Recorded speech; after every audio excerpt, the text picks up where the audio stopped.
Alerte au deepfake. Ces fake news en vidéo dopées à l'intelligence artificielle commencent à envahir nos écrans.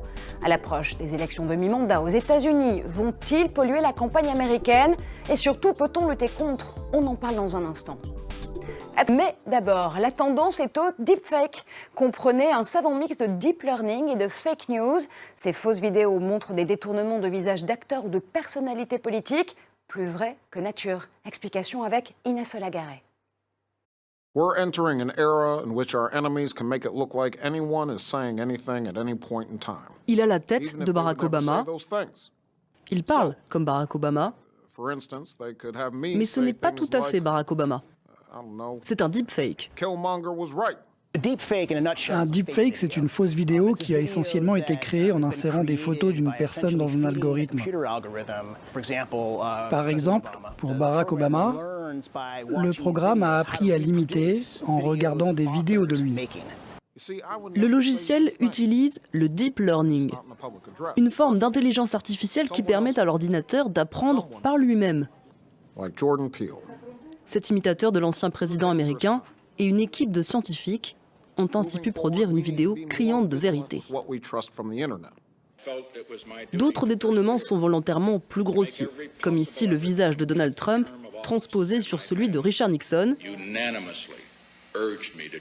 ou sur celui de la chancelière allemande, Angela Merkel.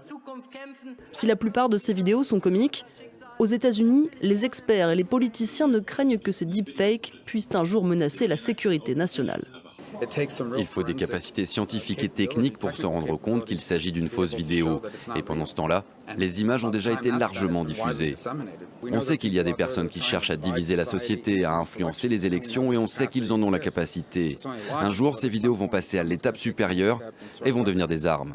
Après la lutte contre les fake news, un nouveau combat se profile, celui contre les deepfakes. De nombreuses plateformes comme Twitter et Reddit les ont déjà bannis. Et Guillaume Gralet du magazine Le Point est avec nous pour aller plus loin, évidemment. Allô Guillaume. Bonjour Marjorie. Alors le deep learning est vraiment au cœur de cette bataille de l'information. De quoi s'agit-il exactement ?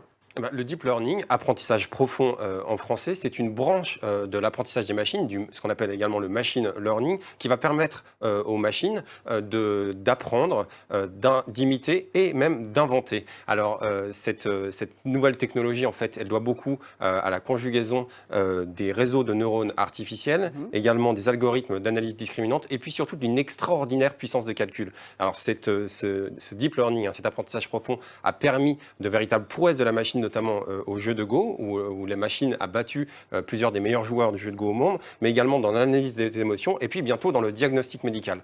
Si on revient à l'information, la bataille n'est pas tout à fait perdue.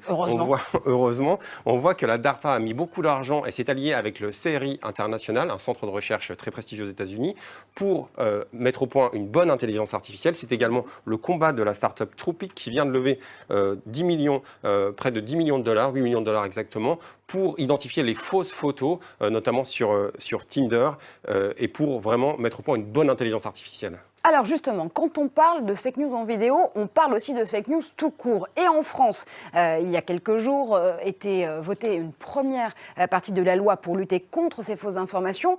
Est-ce que c'est forcément une bonne idée de légiférer sur le sujet, Guillaume ?